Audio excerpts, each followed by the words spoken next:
in downtown Mastic Beach on Neighborhood Road in front of a beautiful ambulance headquarters to the Mastic Beach Ambulance. The chief is over here. We have the former mayor here. We have a number of citizens here.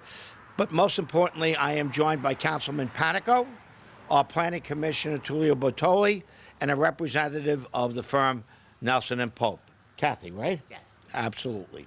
And we're joined by Tim Rothang, who is the chief aide to Legislator Rudy Sunderman, who represents this area in the legislature. We know Tim. Tim used to work for my office.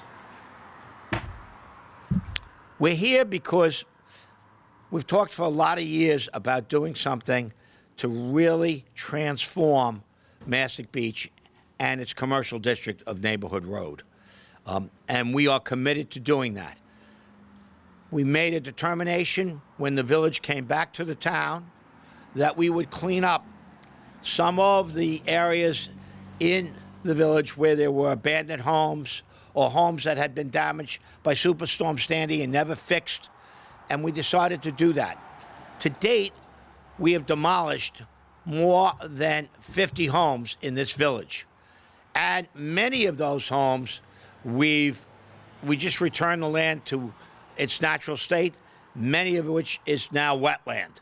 And we are determined to do that and continue to do that whenever that opportunity presents itself. But we're also determined to drive investment to this community. It's a great community with wonderful people that live here, and they deserve better. And we think we can provide the incentives to do that. I'm going to turn it over to our Councilman, Dan Panico. He's going to explain some of the things, and then the representative for Nelson and Pope to talk about how we're going to do. And I think our planning commissioner, who has great plans for this area, can talk about what we're planning to do. Councilman Panico. Well, thank you, Ed, and thank you all for coming out. As the supervisor mentioned, we're working on Blight.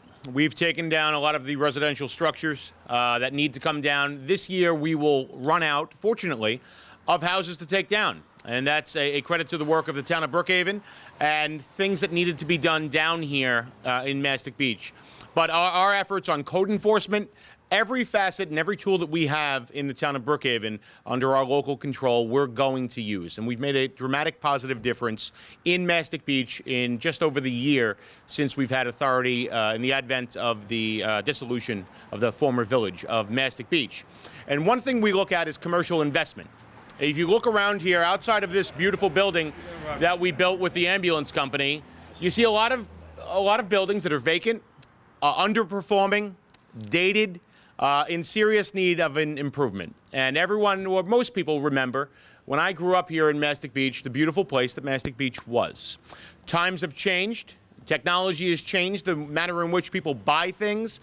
We are not going back to the 50s, the 70s, the 80s of Mastic Beach.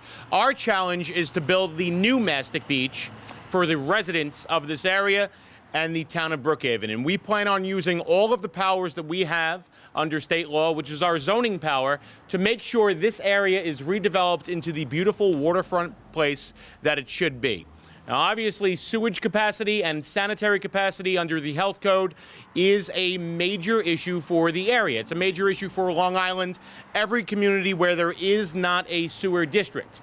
The Mastic Shirley Sewer District, which is the Forge River District, has been passed by the voters. That is going to be built in the coming years. Tim Rothang is here from Rudy Sunderman's office. Rudy and I have been working with the supervisor and our planning commissioner to see about getting a pipe straight down Mastic Road and down Neighborhood Road to connect this area. However, that needs a lot of steps to be accomplished. We're also moving in this direction, and this direction is the Blight study, which we have solicited and procured the services of Nelson and Pope to undertake, and the eventual filing of an urban renewal plan where the town may seek a master developer to come in to the described area and redevelop the entire area in its entirety.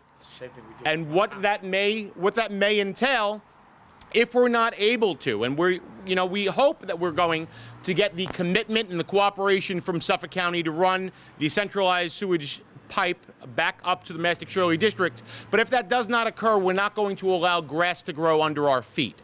If we are going to go forward with a master developer, we will locate a package plant, package sewage treatment plant for the described area to make this happen. We are doing everything in our power to move forward. You know, the halls of government, every government, are crammed full of visions, land use plans. We want to see things happen. We want action for the area. We've both visited with our planning commissioner, the Long Island Building Institute. Everyone has great interest in this area, and we are going to move forward. We have even offered the idea of going forward on the town board's own motion to speed up the zoning process, whereby the town would do the zoning for the developer potentially. Obviously, it's something we need to talk to our law department about, but in the interest of getting rid of the blight and seeing this area turn into the place that it should turn into, we're going to do everything we can under the law. I'd like to bring up our planning commissioner, who has done a phenomenal job in the town of Brookhaven. He and I and our former mayor, Supervisor, went on a tour of this area. He being a tall man, and combined with the former mayor's driving down off of Riviera, his head hit the ceiling a few times, but he lived to tell about it. I'd like to bring up our planning commissioner. The water went over the water went over the hood. It was something I think our planning commissioner from Oyster Bay Village has never really seen, but something he really does appreciate. Tullio, mic's yours. That was quite the setup. Can you hear me all right? I have to bend over. It was the great architect Daniel Burnham who said, "Make no small plants, for they don't have the magic to stir men's bloods." Up the road from here, we have the Meadows, which is an entire horizontal city that's been growing. A little further to the west, we have Ronkonkoma Hub that went through this same process. But it was very apparent to the supervisor, the councilman, and I that such an approach, a vast approach, was not the proper way. And as a planner, we often use many instruments in order to accomplish our needs. And we felt with Mastic Beach that metaphorically we needed a fine surgical scalpel to come in and to take away the elements that are cancerous to a community so it can move forward. And to that extent, that's why we were here today. I never really liked the term blight study. Blight is a very harsh word. It often implication relative to plants, like the potato blight of the Irish back in the 1800s. And what it implies is that there's an agent that's coming in from the outside that causes the blight to occur. That's not the case in many communities. But the metaphor is correct to the extent that many communities are, like Mastic Beach, a fragile ecosystem that needs from time to time maintenance and the proper planning approach in order to rejuvenate it. And to that extent, Councilman and I have, over the last 2 years, done a lot of drawings, a lot of studies to begin to see what the elements are that would encourage the development community to come in. And I think we've isolated those elements. We've met with members of the business community to see what their needs are, and the blight study will provide the basis for that. The other thing that I want to talk about, and it's an element that really I have to thank the councilman for a new planning theory. It's called the first domino, and I'm sure he got it from his younger son, Grant. But what it implies is that what any community of this nature needs is the first one or two brave individuals to come in to invest that begins that entire process of revitalization. And all of this starts with the process that we have in front of us now, which is the blight study. I do want to thank the supervisor and the councilman for they've given me the full support financially and staff-wise to accomplish what we're trying to do here. And I look forward to revitalizing this community in its purity. And by the way, at times when I get frustrated in the town of Brookhaven, I don't have lunch. Like the supervisor, lunch consists of a soup in front of my computer. But I sneak out and I go down to Smith Point just for a ride and drive back. And it seems to clear my head out for whatever occurs from that day. Anyway, I want to thank you for being here. And at this time, I guess, I'd like to introduce Kathy Eiseman from Nelson and Pope. Great, thank you. Good morning, everybody. As I'm going to get my notes. I'm from Nelson Pope in Voorhis. I I'm happy to be part of this process. We are going to be preparing this Blight study, which is a comprehensive field inventory of all the properties within this plus or minus 38-acre area.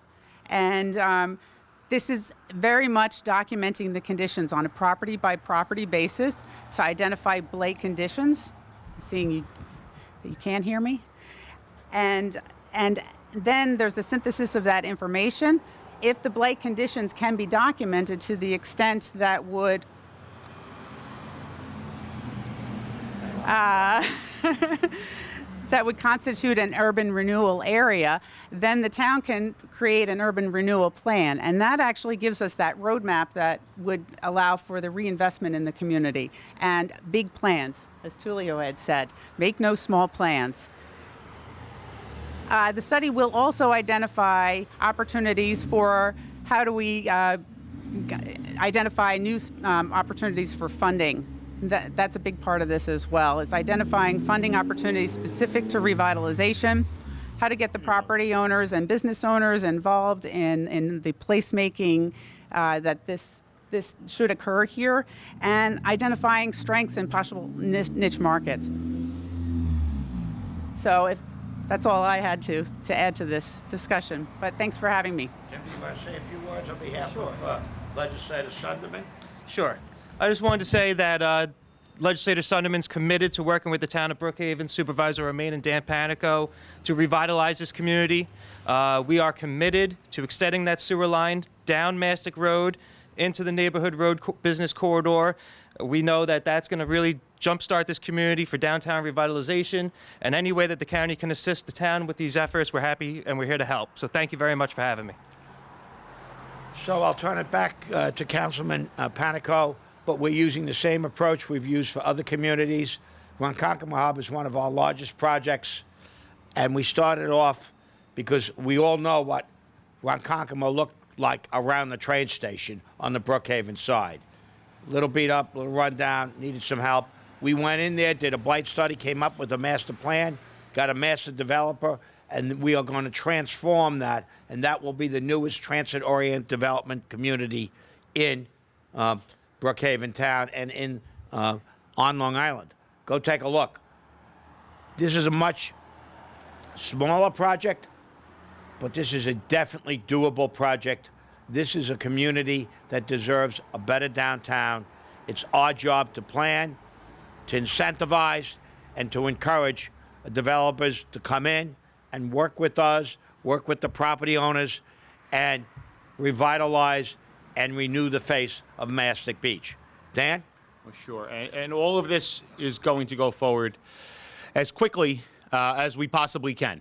Because, again, let me stress that people in this area have heard about good things coming, They're seeing it now. We're not going to let the momentum stop. And this is going to be a pretty big task, but it's something that we have allocated resources for at the town. And quite honestly, it's going to be a dramatic change, is what we are looking for down here in Mastic Beach. And I'm sure people will have strong opinions. But as they say, if you want to make an omelet, you have to crack some eggs. And I was talking to Darren Harsh from Osprey Point, who lives on the other side of Mastic Beach. He wants what so many other people want. They want to see vibrant private businesses down here. You want to see people with expendable income in their pockets to shop in stores, in restaurants. This is not going to be Patchogue. It's not going to be Patchogue. Not everything has to be Patchogue. This is going to be Mastic Beach, and we aim to build Mastic Beach to be the next area close to the waterfront where other communities will say, you know what, we should be more like Mastic Beach. That will be a great day when somebody stands up outside of the community and says, you know what, we got to shift our plans to be more like Mastic Beach. We can get there. I'll tell you this, and just in the same vein of everyone has strong opinions, and in Mastic Beach, everyone's got an opinion. I hear them all. Ed hears them all. You all hear them all. We are going forward. That's the only place we're going. We're not going backward.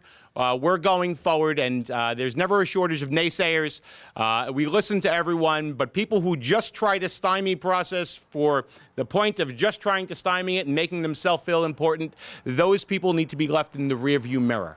We need to go forward in Mastic Beach, and it is my intent to listen to everyone, but we are going to change this community for the better and permanently.